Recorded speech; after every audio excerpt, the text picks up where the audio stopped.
أعوذ بالله من الشيطان الرجيم بسم الله الرحمن الرحيم الحمد لله رب العالمين والصلاة والسلام على رسولنا محمد وعلى آله وأصحابه أجمعين اللهم رب اشرح لي صدري ويسر لي أمري واحلل عقدة من لساني يفقه قولي نشهد أن لا إله إلا الله وحده لا شريك له ونشهد أن محمدا عبده ورسوله السلام عليكم ورحمة الله وبركاته Ардақты ағайын, құрметті мұсылман қауым, аса қамқор болған, ерекше мейірімді болған Аллаху субхана ва тағалаға сансыз мақтаулар болсын. Және сүйікті пайғамбарымыз Мұхаммед Мұстафа саллаллаху алейхи уассаламға сансыз салауаттар болсын. Және сіздерге Аллах Тағаланың рахымы, Алланың мейірімі жаусын деп тілеймін иншалла.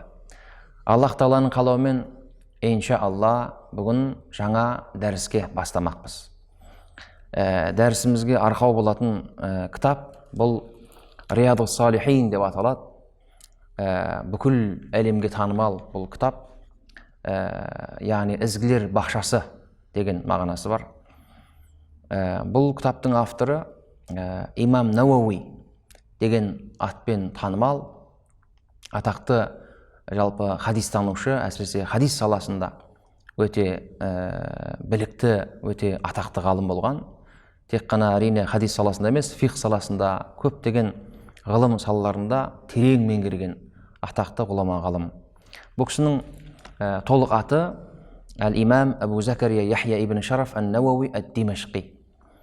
Яғни Абу Закария бұл лақап аты имамның, ибн Шараф ан-Науауи ад-Димашқи, яғни Димашқ бұл Дамаск. Негізінде бұл Дамаск қаласында бұл кісі көп жылдар бойы әкесінің қолдауымен білім алған. Кейін осы жерде атақты медреселерде бұл кісі көптеген шәкірттер тәрбиелеп білім берген кісі. Негізі Науа деген ауылды мекенде туып өскен, елді мекенде. Бұл қазіргі Сирия, бұрын жалпы Палестина, Ливан, Ливия, Ирак өлкесі Шам деп аталған жалпы ортақ. Сол Шам өлкесінің оңтүстік өңірінде орналасқан Науа деген елді мекенде туып өскен бұл кісі. Сол себептен бұл кісіге Науауи, яғни Науалық, Науа ауылының тұрғыны деген мағынада. Мысалға қазақстандық, немесе мысалға алматылық деген сияқты. Немесе біздің атақты ғұлама ғалымдарымыз, мысалға Имам Бухари. Шындығына бұл өзінің шын аты емес, бұл бұхаралық екендігін білдіреді. Яғни Бухари, бұхаралық ғалым деген мағынада. Яғни сол мағына соған ұқсас бұл Имам Науауидің негізгі аты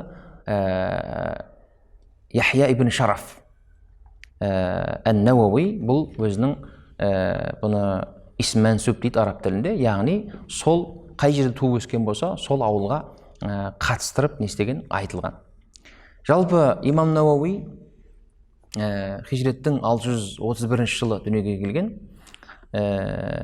Яғни бұл кісі 13-ші ғасырда өмір сүрген атақты ғұлама ғалым. Жастайынан білімге өте құштар болған. Ата-анасы діндар кісілер болған. Сол өзінің әкесінің қолдауымен, қолпаштауымен сол бала кезден бұл кісі не істеген? Құран жаттап өскен. 10 жасынан асқан уақытта бұл кісі Құран жаттаған. Одан кейін 18 жасына келген шақта бұл кісі жаңа айттық, осы Димашқ, яғни Дамаск қаласында, ол заманда Дамаск сол білімнің ордасы болған. Талай-талай ғұлама ғалымдар ол жерден шыққан, ғалымдар болған сол жерде, сол жерге барып не істеген?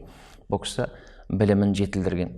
Жаңа айттық, тек қана хадис саласында емес, әрине хадис саласын баса айтып жатқанымыз, хадис саласында пайғамбарымыз Мұхаммед Мұстафа саллаллаху алейхи уассалам хадистеріне көбірек көңіл бөлген. Соны көбірек зерттеген. Көп хадис кітаптарын жаттаған бұл кісі, меңгерген. Және бұл тіл саласында да, және фиқх саласында әсіресе мысалға көптеген кітаптарға ашықтама түсініктеме жазған бұл кісі. Және әрине Шафиғи мазхабының ең атақты танымал ғалымдарының бірі. Осы Шафиғи, имам Шафиғидің мектебін ұстанған, соны насихаттаған ғалым. Жалпы бұл Риядус Салихин кітап, яғни ізгілер бақшасы, неге олай аталды? Себебі, яғни кімде-кім ізгі жандардың қатарында болғысы келсе, осы кітаптың ішінде қамтылған ізгі адам болу үшін, яғни жақсы адам болу үшін қажетті негізгі қасиеттер, сол тақырыптарды бұл кісі не істеген, пайғамбарымыз саллаллаху алейхи вассалам хадистерін жинақтап келтірген. Яғни ізгі болу үшін осы жаңағы хадистерде қамтылған қасиеттерді не істеу керек, бойға сіңіру керек деген мағынада бұл атты қойған дейді ғалымдарымыз. Бұл Риязу Салихин кітабы соншалықты берекелі болған, яғни тіпті керек болса қасиетті Құран-ы Кәрімнен кейінгі ең көп басылған кітап десек болады.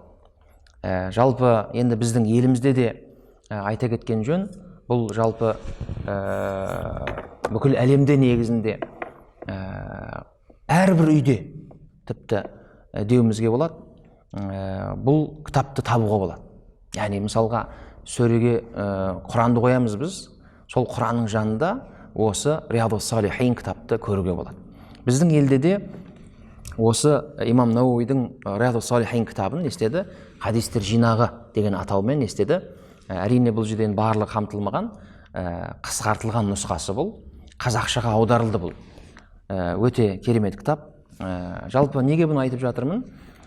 Біздің елде де Аллаға шүкір бұл атақты ғұлама ғалымның осы атақты кітабы не істеді, аударылып, жарыққа көріп, біздің халқымыз, жастарымыз осыны оқып не істеп жатыр, үйреніп жатырмыз. Демек, бұл Риязу Салихин кітабы өте атақты кітап. Ішінде 18 тараудан тұрады және 400-ге жуық бөлімнен, яғни тақырыпты қамтиды. 400-ге жуық тақырыпты қамтыған 18 тараудан тұрады. Имам Науи рахимахулла осы кітапты ерекше ынтамен, ықыласпен жазған болу керек. Соншалықты осы күнге шейін бүкіл әлем бұл имам Науи рахимахуллахты таниды, осы кітапты не істейді, оқиды. Бұл кітапқа түсініктеме жазған ғұлама ғалымдарды өте көп. Яғни осы кітапты ашықтап шарх жасаған, яғни түсініктеме жасаған ғұлама ғалымдардың да саны аз емес. Бұл нені білдіреді? Бұл кітаптың қаншалықты берекелегендігін, қаншалықты адамдарға пайдалы екендігін осы жерден естуімізге болады, байқауымызға болады. Олай болса, біз жалпы бүгінгі сабағымыздың кіріспесін бастайық. Негізен қысқаша ғана имам Науи рахимахуллахтың өмір баяны осылай айта кеткен жөн көрдік. Енді бұл кісі ең алғашқы сөзін бисмиллахир-рахманир-рахим деп бастайды. Аллах тағалаға сансыз мақтаулар болсын, және Мұхаммед Мұстафа саллаллаху алейхи вассаламға сансыз салауаттар болсын. Пайғамбарымыздың жанұясына, сахабаларға салауат сәлем жолдағаннан кейін бұл кісі ең алғашқы сөзін бисмиллахир-рахманир-рахим وَمَا خَلَقْتُ الْجِنَّ وَالْإِنْسَ إِلَّا لِيَعْبُدُونَ مَا أُرِيدُ مِنْهُمْ مِنْ رِزْقٍ وَمَا أُرِيدُ أَن يُطْعِمُونَ деген аяттан бастайды. Яғни Аллаху субхана ва тағала Зарият сүресінің 56-57 аяттарында мен жындар мен адамзатты тек қана маған құлшылық ету үшін жараттым. مَا أُرِيدُ مِنْهُمْ مِنْ رِزْقٍ мен олардан ешқандай ризық талап етпеймін. وَمَا أُرِيدُ أَن يُطْعِمُونَ және мені олардың тамақтандыруын да мен талап етпеймін деген аятты келтіреді. Яғни бұл дүниеге біздің келген ең негізгі асыл мақсатымызды осы аятпен естиді бұл кісі баяндап кетеді. Артынша وَقَدْ قَالَ اللَّهُ تَعَالَى وَتَعَاوَنُوا عَلَى الْبِرِّ وَالتَّقْوَى деген аятты келтіреді. Бұл Мәида сүресінің 2-ші аятында Аллах тағала былай деп айтты: тақуалықта және жақсылықта жәрдемдесіңдер, немесе жарысыңдар деуімізге де болады. Яғни дүниеге келген мақсатымыз Аллах тағалаға құлшылық ету болатын болса, дүниедегі өмірдегі негізгі мақсатымыз, әрі қарайғы мақсатымыз не? Тақуалықта, яғни жақсы адам болуда. Аллах тағаланың тыйған тыйымдарынан тыйылып, бұйырған бұйрықтарын бұлжытпай орындауда бір-бірімізге жәрдемші болу керектігімізді не істеп жатыр, осы жерде баяндап жатыр. وَقَدْ صَحَّ عَنْ رَسُولِ اللَّهِ صَلَّى اللَّهُ عَلَيْهِ وَسَلَّمَ إِنْ أَنَّهُ قَالَ және осы аяттан кейін имам Науи рахимахулла пайғамбарымыздан жеткен мына бір өте маңызды хадистерді келтірген. أَنَّهُ قَالَ пайғамбарымыз саллаллаху алейхи ва саллям былай деп айтты: وَاللَّهُ فِي عَوْنِ الْعَبْدِ مَا كَانَ الْعَبْدُ فِي عَوْنِ أَخِيهِ кім өзінің бауырына жәрдем беретін болса, Аллах тағала да оған жәрдем береді деген хадисті келтірген. Және және былай деп айтты дейді пайғамбарымыз: "Мән далла аля хайрин фалаху мислу ажри фаилихи" дейді. Кім бір хайыр, бір жақсы іске себепкер болатын болса, сол істі істеген адам қаншалықты сауапқа кенелетін болса, сол адамға, яғни сауапты істі істеуге себепкер болған адам да сол сауапқа кенеледі деген пайғамбарымыздың хадисін келтірген. және басқа да бір хадисін келтіреді: "Мән даа иля худан кана лаху минал ажри мислу уджури мән табиаху" дейді. Және кім бір адамды тура жолға шақырса, оны дағуат жасаса, сол адам тура жолға түсіп қанша сауапқа кенелетін болса, мысалға, сол сауапты істейді, сол адамға себепкер болған адамға не істейді, сол сауапта беріледі, жазылады дейді. "Ла янқусу залика мин уджурихим шай'a" және олардың сауаптарынан еш нәрсе кемітілмейді деген пайғамбарымыздың хадисін естіген келтіреді. және пайғамбарымыз саллаллаху алейхи вассаламның Хазіреті Али радиаллаху анху айтқан мына сөзін келтірген: "Фаваллахи, Аллах Тағаланың атымен ант етейін, ләән яхдияллаху бика раджулан вахидан". Ей Али, сенің бір адамның тура жолға түсуіне себепкер болуың дейді, хайрун ләка мин хумрин наам дейді. Қызыл түйеден де хайырлы дейді. Ол заманда бәлкім тарихтан естіген боларсыздар, қызыл түйе арабтарда қатты қымбат болған, өте бағалы, құнды болған да. Мінекей бұл жерден естеп жатыр, балама түрде пайғамбарымыз саллаллаху алейхи вассалам түсіндіріп жатыр, бір адамның тура жолға келуіне себепкер болуың дейді. Басқа бір хадисте келеді, үйір қызыл түйеден де маңызды дейді да. Яғни оған баға жетпес деген мағынада айтып жатыр. Бір адамның тура жолына себепкер болуың, бұл баға жетпес миллиондаған ақшалардан да маңызды деп тұр ғой енді бұл жерде.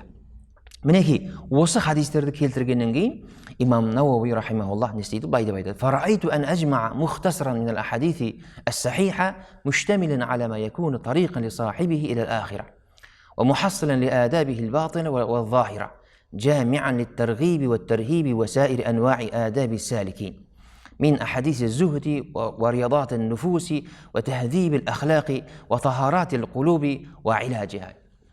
және әрі қарай оның сөзін жалғады. Яғни бұл кісі, байқасаңыздар, ең алғаш не істеді? Аллах тағалаға мақтаулар айтты, мадақ айтты, пайғамбарымызға салауат айтты, және өмірге келген негізгі мақсатымызды айшықтайтын, анықтайтын аятты, Зарият сүресіндегі аятты келтірді.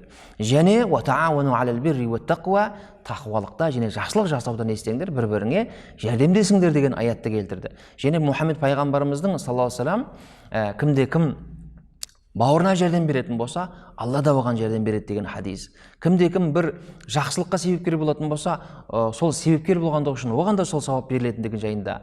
Бір адам тура жолға шақырса, сол адам тура жолға түсіп, қанша мыңдаған сауапқа кенелетін болса, сол адамға себепкер болған адамға да сол сауапта беріледі деген хадистерді келтіргеннен кейін бұл не істеп жатыр? Мінекей сол мақсатта, сол сауапқа кенелу үшін, сол тура жолға адамдарды түсуге себепкер болу үшін мен де не істедім дейді, пайғамбарымыз саллаллаху алейхи вассаламның хадистерін не істедім, жинақтадым.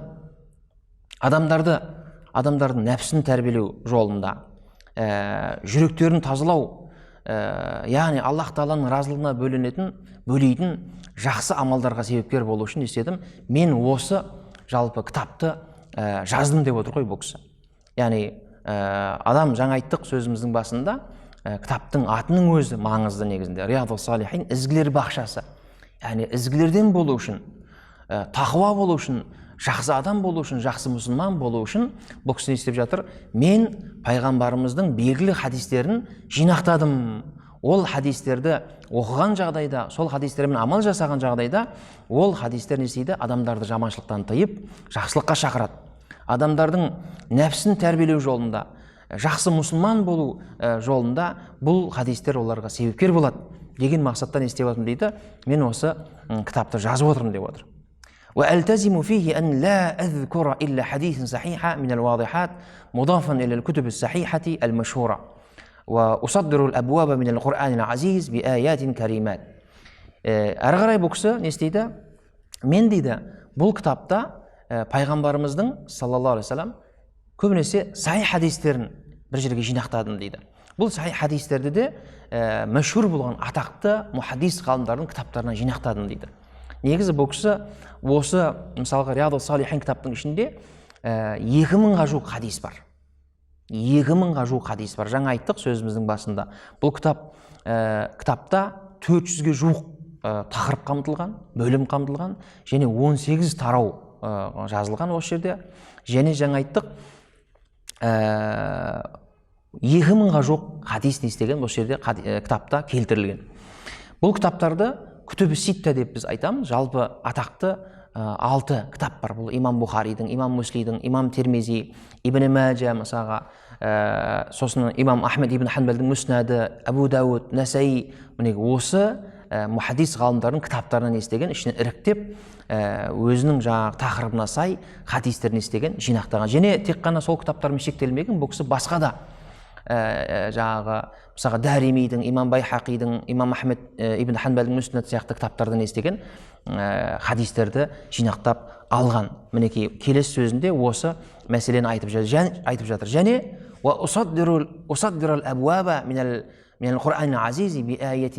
және мен дейді әрбір тақырыптың басында дейді қасиетті Құран-ы Кәрімдегі кейбір аяттарды келтірдім дейді. Яғни бұл Риядус Салихин кітабының ең басты ерекшеліктерінің бірі, ардақты ағайын,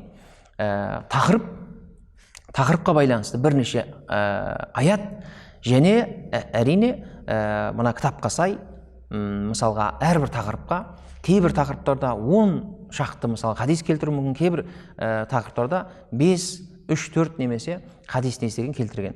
Демек әрбір тақырыптың басында тақырыпқа сай не істейтін болған бұл кісі Құран аяттарын келтіріп отырған.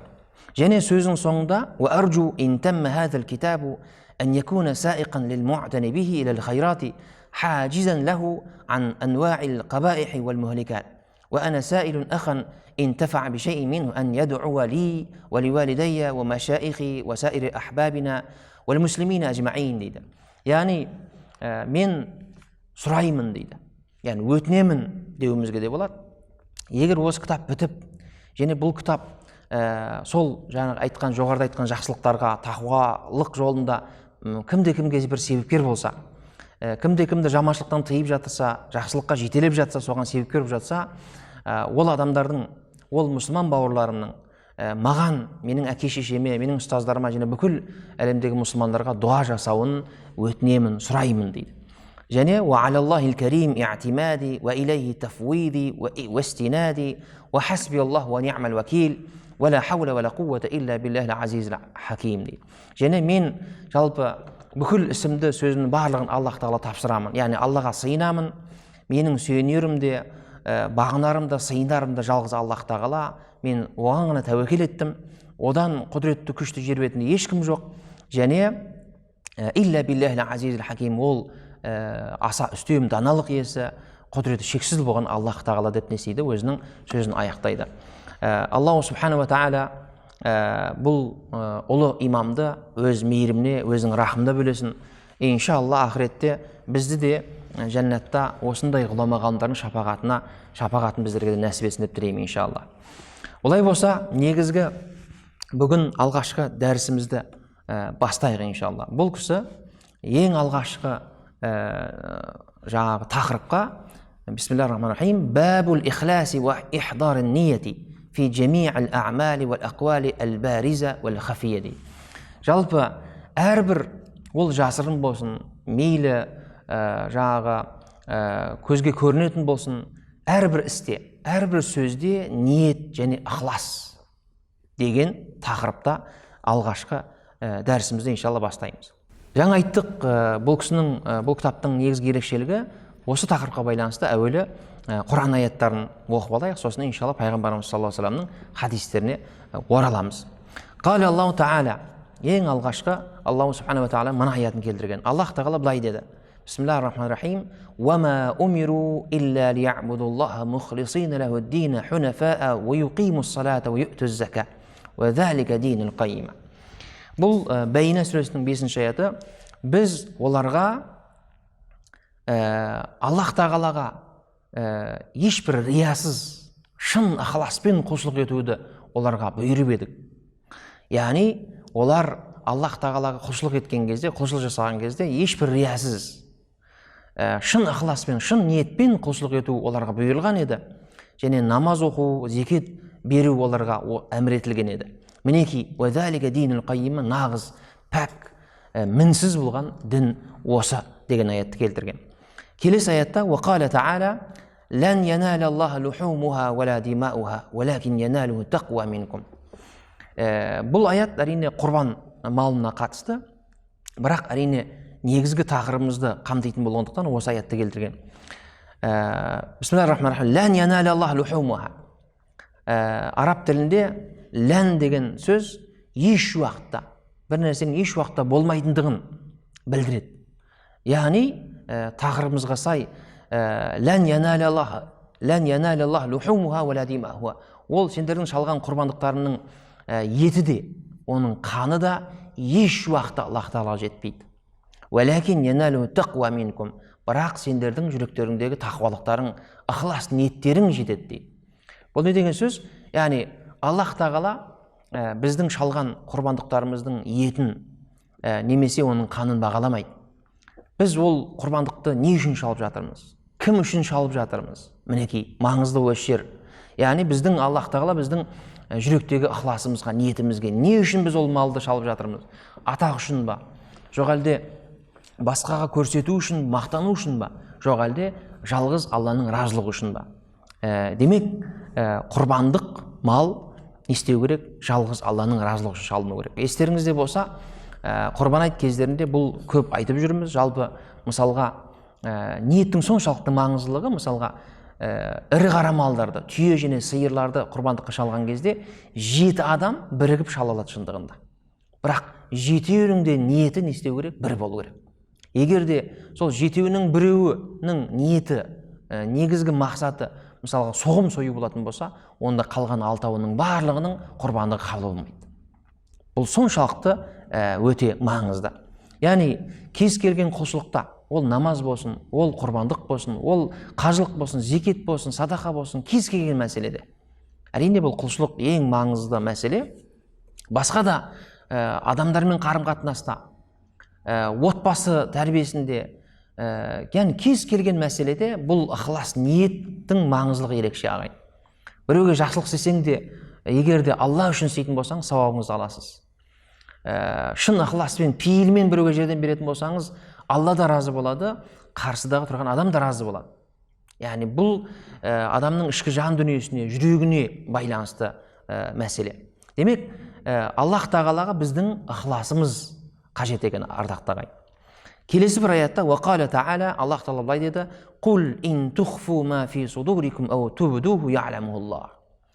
Сендер жүректегіні жасырсаңдар да, немесе оны әшкеретсеңдер де, Аллах тағала оны әрқашан білуші дейді. Яғни біз жүрегімізде қандай сырымыз болсын, не нәрсені болсын жасырсақ та, Аллах тағала оны әрқашан білуші. Бұл да нені білдіреді, ардақты ағайын? Кез келген нәрсені істеген кезде жүрегімізге не істеуіміз керек? Үңілуіміз керек. Құлшылық жасаған кезде жалғыз Аллах тағаланың ризалығы үшін жасауымыз керек. Біреуге жақсылық істеп сауапты амал жасайтын болсақ, оны да не істеуіміз керек? Бар ынта жігерімізбен Алланың разылығы үшін жасауымыз керек. Себебі біз Алладан еш нәрсені жасыра алмаймыз. Мінекей, яғни я'ламухуллах, Аллах тағала оны біледі бәрібір. Білуші оны. Алладан еш нәрсені жасыра алмайсың. Демек, бұл да нені білдіреді?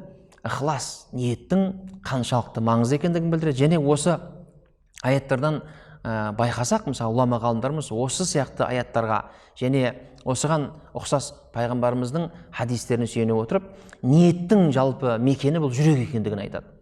Әрі қарай имам Науауи рахимахулла пайғамбарымыз Мұхаммед Мұстафа саллаллаху алейхи вассаламның мәшһүр хадистерін естиді, тақырыпқа сай келтіреді.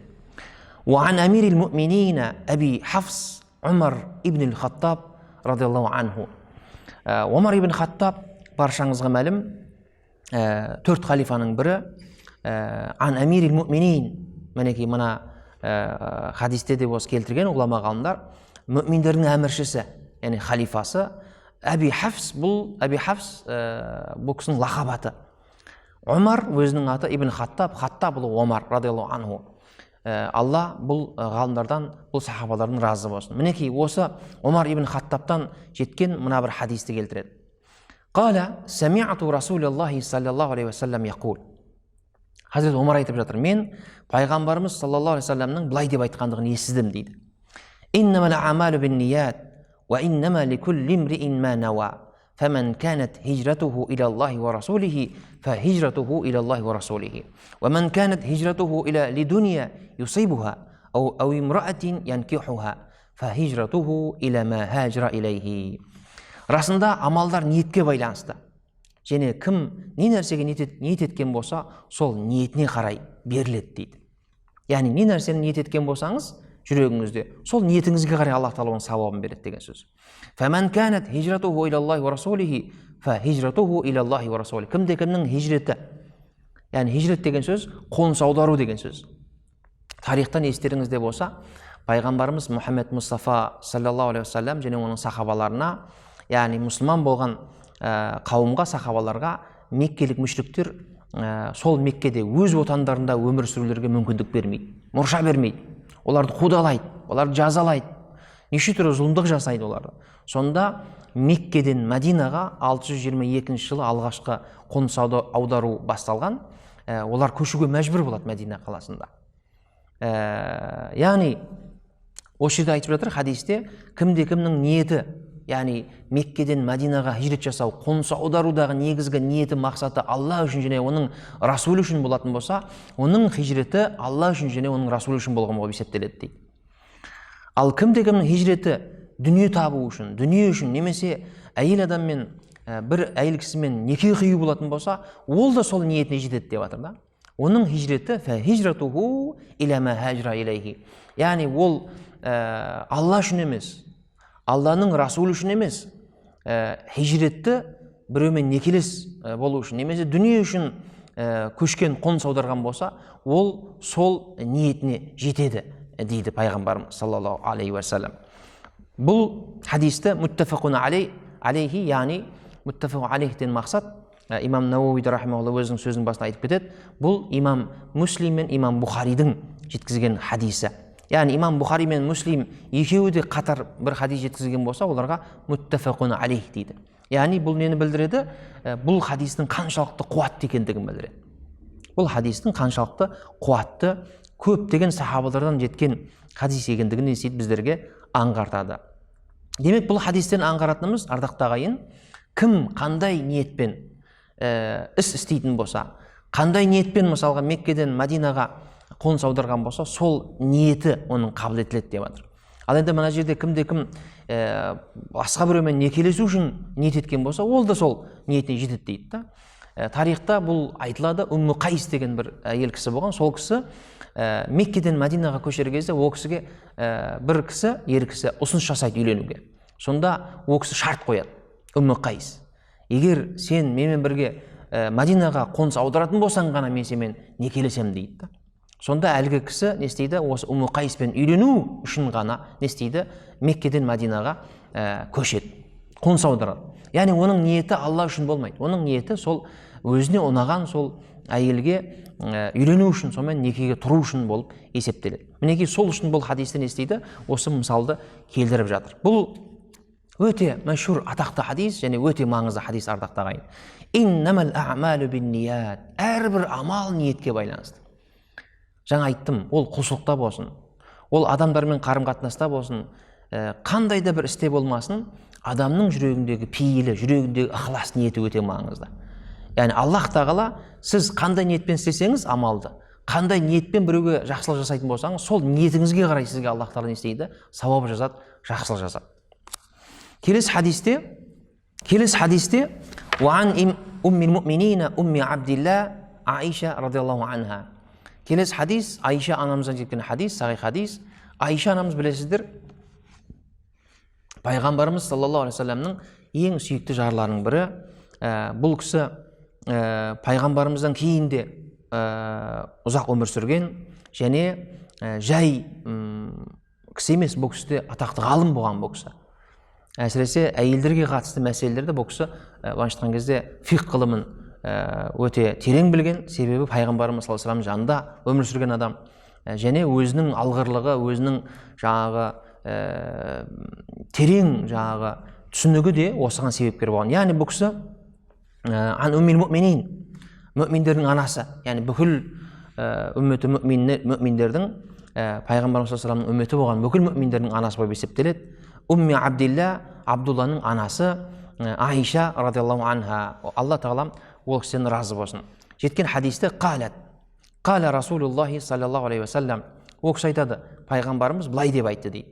يغزو جيش الكعبة فإذا كانوا ببيداء من الأرض يخسف بأولهم وآخرهم дейді. Сондай бір заманда дейді, Қағбаға бір топ әскер не істейді? Қалың қол әскер шабуыл жасайды. فإذا كانوا ببيداء من الأرض, сонда әлгі қалың қол әскер ұшы-қиыры жоқ бір кеңістікке, жазық далаға жеткен кезде дейді, يخسف بأولهم وآخرهم дейді. Оларды жер жұтады дейді. Яғни Аллах Тағала тарапынан олардың барлығы, бүкіл әскер не істейді? Жер жұттырылады дейді. Қалат, сонда Айша анамыз айтады, құлду, я Расулаллах, ей Алланың елшісі, кайфа юхсафу би ауалихим ва ахирихим ва фихим асвақухум ва ман лейса минхум. Қалай дейді, ей Алланың елшісі, барлығы, бүкіл әскерлердің барлығы жер жұттырылады. Оның ішінде қарапайым адамдар да бар ғой. Яғни сол Қағбаға шабуыл жасау ниетінде болмаған қарапайым саудагерлер, қарапайым жолаушылар бар. Олардың барлығы бірдей. Әлгі Қағбаға шабуыл жасаған әскерлерден бөлек адамдар да бар ғой. Олардың не кінәсі бар деп тұр ғой енді. Олардың не кінәсі бар? Олар қалай, не үшін жер жұттырылады дейді. Сонда пайғамбарымыз саллаллаху алейхи вассалам жауап берген екен. Қала юхсафу би ауалихим ва ахирихим сумма юбъасуна аля ниятихим. Барлығы бірдей жер жұттырылады, бірақ кейін дейді, юбъасуна аля ниятихим. Ақыретте олар әр қайсысы өзінің ниетіне қарай не істейді дейді? Тіріледі дейді. Алла тарапынан не істейді? Яғни тіріледі.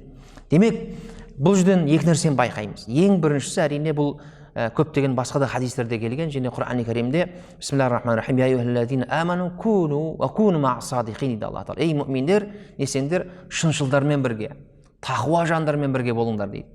Бұл хадистерде аңғарамыз, мүмкіндігінше мүмин не істеу керек? Момын мұсылмандар жақсы адамдармен, Алла Тағалаға жақын сондай тақуа жандармен не істеу керек? Бірге болуға, олармен дос болуға тырысу керек. Жаман адамдардан, жаман әдеті бар, жаман ақылағы бар адамдардан мүмкіндігінше ұзақ тұруға не істеу керек? Тырысу керек. Алайда бұл хадисте егер дейді, Айша анамыз айтып жатыр, қалай сонда? Олардың ниеті болған жоқ қой. Олардың ниеті жолаушы, яғни олардың тіпті бәлкім Қағбаға шабуыл жасап жатқандығынан да бейхабар болуы мүмкін, саудагер болуы мүмкін, жолаушы болуы мүмкін. Олардың не кінәсі бар деп тұр ғой Хазірет Айша анамыз. Сонда пайғамбарымыз жауап ретінде барлығы бірдей бұл дүниеде жер жұтады оларды, бірақ ертең ақыретте әр қайсысы өзінің ниетіне қарай не істейді? Тіріледі деп жатыр да. Демек, бұл жерден де біз не істейміз? Ниеттің қаншалықты маңызды екенін байқаймыз. Яғни әлгі Қағбаға шабуыл жасағандар ниеттері белгілі. Қағба, қасиетті Қағба, оған шабуыл жасағандардың ниеті әрине дұшпандық бұл. Сол дұшпандығына қарай олар не істейді? Өздерінің жазаларын алады. Ниеттеріне қарай оларға не істейді? Аллах Тағала жазасын береді. Ал енді ондай ниеті болмаған адамдарға ақыретте оларды тіріледі бірге, бірақ олардың ниетіне қарай не істейді дейді? Үкім беріледі дейді. Муттафиқун алейх. Бұл хадисте имам Бухари және имам Муслим риуаят еткен екен. Мінекей, ардақты ағайын, бүгінгі дәрісімізді осы жерден аяқтайық. Алла жазса, келесі дәрісімізде иншалла осы тақырыпта бәлкім екінші бөлім деп жалғастыратын боламыз иншалла. Аллах Тағалам ел жұртымызға жар болсын, әрбір отбасына Аллах Тағалам береке, бірлік, бақ, ынтымақ берсін. Жаратқан Аллах Тағалам әрқайсымыздың дұға тілегімізді қабыл еткен болсын иншалла. Ва ахиру дa'вана анил хамдулиллахи rabbil alamin. Ассаламу алейкум ва рахматуллахи ва баракатуху.